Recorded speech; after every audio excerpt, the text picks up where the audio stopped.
लोकसभा के चुनाव के परिणाम आने के बाद से महाराष्ट्र में खास तौर पर जिस तरीके से बीजेपी महायुति का प्रदर्शन रहा है उस पर कहीं सारे सवाल खड़े हो रहे हैं। तो आज देवेंद्र फडणवीस ने साफ तौर पर कह दिया कि जो बीजेपी का खराब परफॉर्मेंस रहा स्टेट में उसकी जिम्मेदारी वो लेते हैं और जिस पद पर वो बने हुए हैं यानी उप मुख्यमंत्री पद से उन्हें जल्दी छूट दी जाए और वो संगठन के लिए काम करें। इसके लिए उन्होंने केंद्रीय नेतृत्व से मांग की है। इस बारे में हमारे साथ बात करने के लिए कांग्रेस के वरिष्ठ नेता और पूर्व मुख्यमंत्री पृथ्वीराज चौहान जी हैं। सर, देवेंद्र फडणवीस ने अब जिम्मेदारी बदलने की बात कही है, संगठन के लिए वो काम करना चाहते हैं, अपना जो पद है उप मुख्यमंत्री पद का उससे वो निर्वाहन चाहते हैं, क्या कहेंगे? देखिए, पहली बात तो यह है कि उन्होंने जिम्मेदारी स्वीकार की है जो सही है। इतनी बड़ी हार होने के बाद कोई न कोई तो जिम्मेदारी, नैतिक जिम्मेदारी स्वीकार करे। देवेंद्र जी ने पूरा नेतृत्व किया था भाजपा की कैंपेन का और जो नतीजे सामने आए हम सब देख रहे हैं। अब उन्होंने इतनी आस बढ़ाई थी कि 45 पार की घोषणा दी थी और उस 45 पार की घोषणा पर विश्वास कर मोदी जी ने 400 पार की घोषणा की। अब मोदी जी को मुंह की खानी पड़ गई और महाराष्ट्र के जो नतीजे आए हैं और जो मिसलीड किया गया दिल्ली को कि बहुत अच्छा परफॉर्मेंस रहेगा भाजपा का महाराष्ट्र में, उसके लिए किसी न किसी को तो जिम्मेदारी स्वीकार करनी पड़ेगी। देवेंद्र जी ने जिम्मेदारी स्वीकार की है। जहां तक अगला जो अरेंजमेंट की बात है वो कहते हैं कि मैं जिम्मेदारी से मुक्त होना चाहूँगा। हो सकता है कि दिल्ली में जो मंत्री परिषद का गठन हो रहा है शायद उनको वहां जिम्मेदारी देने की बात हो और वो शायद जाना ना चाहते हो, तो इसलिए पहले से बोल दिया कि मैं यही काम करूंगा, मैं यही रहूंगा वगैरह उन्होंने कहा। तो ये तो भाजपा के पार्टी लीडरशिप का फैसला है कि उसको कहाँ पे देवेंद्र जी को उपयोग करना चाहेंगे और दूसरी बात है देवेंद्र जी कहाँ काम करना चाहेंगे उनका निर्णय होगा। तो उसमें ज़्यादा टिप्पणी करने की आवश्यकता नहीं है। भाजपा का अंदरूनी मामला है और उन्होंने जिम्मेदारी स्वीकार की है जो सही है, लेकिन साथ ही में जो गलत नीतियां महायुति सरकार अपना रही है, जिस तरह से महाराष्ट्र में पार्टियों को तोड़ा गया, जो विधायकों की खरीद फरोख्त की बातें हमने सबने सुनी, उससे महाराष्ट्र की जनता बहुत आहत हुई, बहुत दुखी थी और साफ है कि उन्होंने इन बातों को स्वीकार नहीं किया, उसकी सजा भाजपा को दी है। अब एक तरफ महाराष्ट्र भयंकर सूखे का सामना कर रहा है और दूसरी तरफ सरकार अपने संख्या गिनने में, अपने घाव को मरहम पट्टी करने में लगी हुई है। मेरी मांग है कि महाराष्ट्र विधानसभा चुनाव में कुछ ही महीनों का समय है, तुरंत जैसे ही नई सरकार दिल्ली में बनती है, नई सरकार का गठन होता है, महाराष्ट्र की सरकार को बर्खास्त कर दिया जाए, कुछ दिनों तक राष्ट्रपति का रूल कायम किया जाए और जल्दी से जल्दी चुनाव कराया जाए, क्योंकि इस सरकार से महाराष्ट्र की जनता का विश्वास हट गया है। सर, ये भी जो है काफी ज्यादा सवाल इसलिए भी खड़े हो रहे हैं क्योंकि बीजेपी का जो परफॉर्मेंस रहा कंसिस्टेंट 2 बार के जो चुनाव हुए थे लोकसभा के, उसमें काफी बेहतर परफॉर्म कर रही थी। क्या आपको लगता है कि गलत कुछ डिसीजंस लिए गए थे पार्टी संगठन के लेवल से, देवेंद्र फडणवीस के लेवल से, जिसका खामियाजा महायुति को जहां एक तरफ उठाना पड़ा उसे कहीं ज्यादा इसका नुकसान बीजेपी को उठाना पड़ा, जिसकी ये जो संख्या बल हुई है उसका नतीजा? देखिए, महाराष्ट्र में जो पार्टियां तोड़ने की जो वारदातें हुई थी, हादसा हुआ था, वो सीधा नरेंद्र मोदी और अमित शाह के आशीर्वाद से हुआ था। वो कोई गली कूचे का मामला नहीं था। पूरे देश की भाजपा की ताकत, चाहे गुजरात सरकार हो, चाहे असम सरकार हो, चाहे गोवा सरकार हो, पूरी ताकत का इस्तेमाल हुआ शिवसेना की पार्टी तोड़ने के लिए। और ये कहना कि शायद केंद्रीय नेतृत्व को पता नहीं था, ये गलत है। केंद्रीय नेतृत्व के आशीर्वाद से, मोदी शाह के आशीर्वाद से यहाँ की जो घटनाएं घटी उनके बगैर ये हो नहीं सकता था। अब उसके सूत्रधार देवेंद्र फडणवीस थे। उन्होंने कहा कि चलो शिवसेना को तोड़ा जाए, एकनाथ शिंदे को दिल्ली ने मुख्यमंत्री बनाया।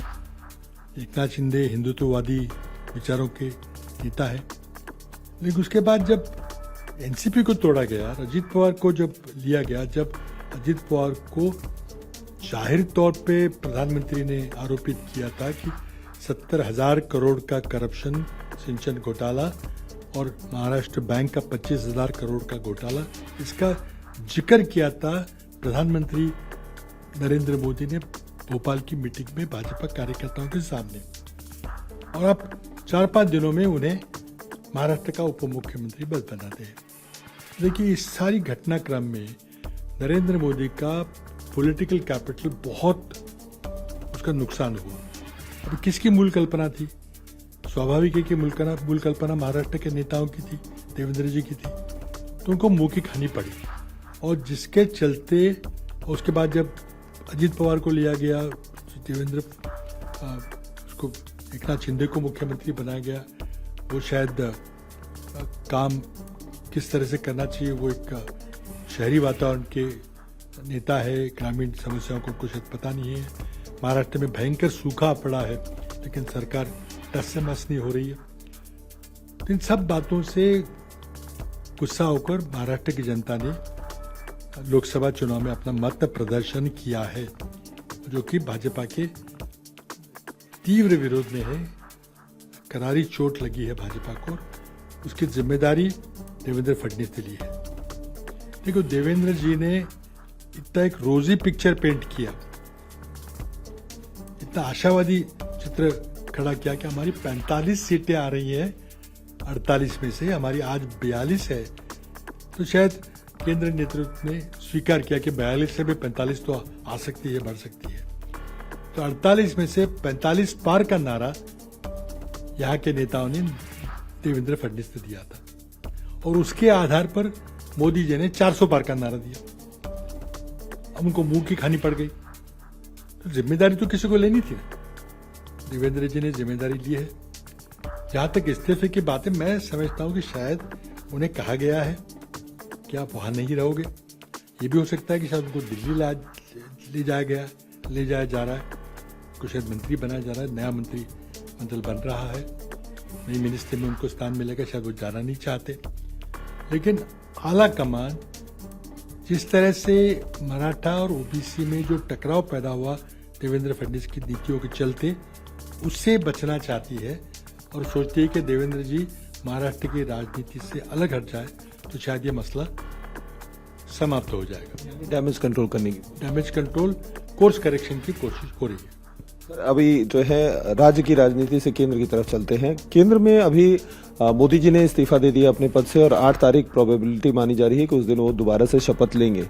लेकिन लगातार जो है संजय राउत की बात करें, उद्धव जी की बात करें, या आपके पार्टी के आला नेताओं की बात करें, वो उनका कहना है कि हमारे विंडोज अभी भी खुले हुए हैं सरकार बनाने को लेकर। चंद्रबाबू नायडू हो चाहे नीतीश कुमार हो, सबसे ज्यादा उनकी चर्चा हो रही है। तो क्या इसको लेकर जो है कहीं कोई कोशिश हो रही है क्या केंद्र में सरकार बनाने की इंडिया गठबंधन की, और क्या शरद पवार को एक बड़ी जिम्मेदारी दी जा रही है इस मामले को लेकर?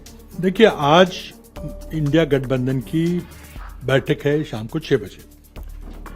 पहले तो उसमें कांग्रेचुलेटरी बातें होंगी, पीठ थपथपाने की बात होगी, लेकिन साथ ही में पर्याय भी ढूंढे जाएंगे। अगर नरेंद्र मोदी जी के सरकार का गठन करने में दिक्कतें आती है, चंद्रबाबू नायडू की जो मांग है, नीतीश कुमार की जो अपेक्षाएं हैं, वो अगर नरेंद्र मोदी और भाजपा सरकार, भाजपा का नेतृत्व अगर पूरी नहीं कर सके, तो उनके लिए दूसरे रास्ते खुले हैं।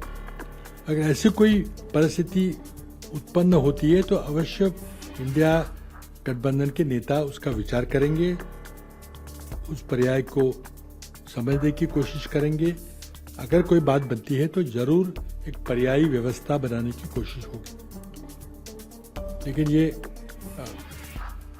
चंद्रबाबू नायडू, नीतीश जी और जो नेतागण है, उनका और भाजपा का क्या संवाद होता है, क्या डिजाइन होता है पावर शेयरिंग अरेंजमेंट का, उस पर निर्भर करेगा। लेकिन क्या अगर इस चीज की बातें कहीं कुछ अगर सिनेरियो बनता है, तो क्या शरद पवार चूंकि एक बहुत सबसे बड़े नेता हैं आपके इंडिया गठबंधन की, तो क्या उन्हें जिम्मेदारी दी जा सकती है इन नेताओं से बात करने के लिए, ताकि एक मजबूत जिस तरीके से महाराष्ट्र में महाविकास आघाड़ी बनी और उसका एक डिजाइन उन्होंने तैयार किया था, तो क्या इस तरीके की जिम्मेदारी केंद्र में भी दी जा सकती है?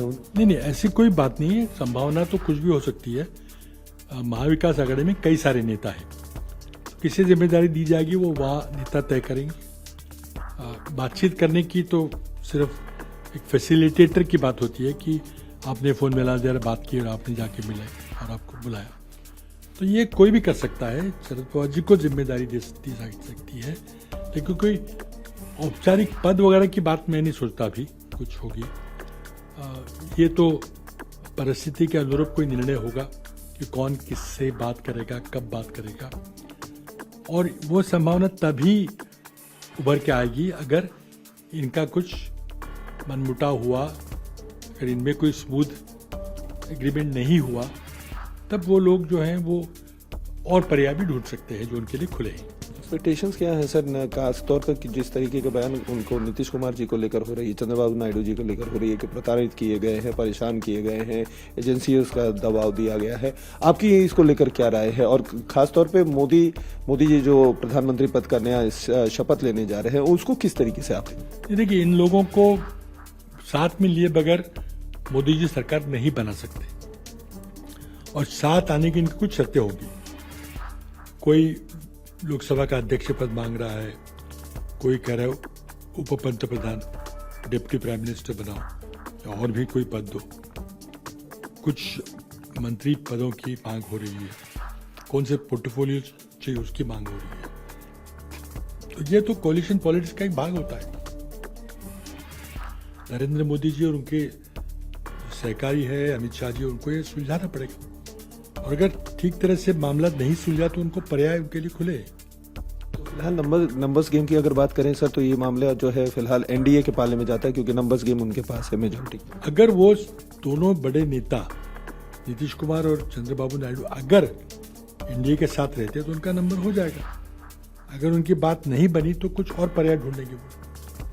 बहुत बहुत शुक्रिया। तो ये थे पृथ्वीराज चौहान, जिनका साफ तौर पर कहना है कि जहां तक बात देवेंद्र फडणवीस की है, तो इतनी बातें उन्होंने कही थी, जो है उम्मीदें केंद्र सरकार को दी थी, जिसकी वजह से नंबर्स बड़े दिए गए थे, लेकिन वो फुलफिल नहीं हो पाया, जिसकी वजह से उनको जिम्मेदारी तो लेनी थी, कहीं ना कहीं वो केंद्र में भी जा सकते हैं। तो वहीं दूसरी तरफ केंद्र में जो सरकार बन रही है उसके लिए कोशिश एनडीए की तरफ से की जा रही है, लेकिन सबकी निगाहें नीतीश कुमार और चंद्रबाबू नायडू की है कि उनका स्टैंड क्या होता है। अगर वो एनडीए के साथ रहे तो मेजोरिटी उनकी रहेगी, नहीं तो इंडिया गठबंधन भी अपनी तरफ से कोशिश करेगी सरकार केंद्र में बनाने को लेकर। कैमरामैन रवि बिंद के साथ अतुल सिंह, इंडिया टीवी मुंबई।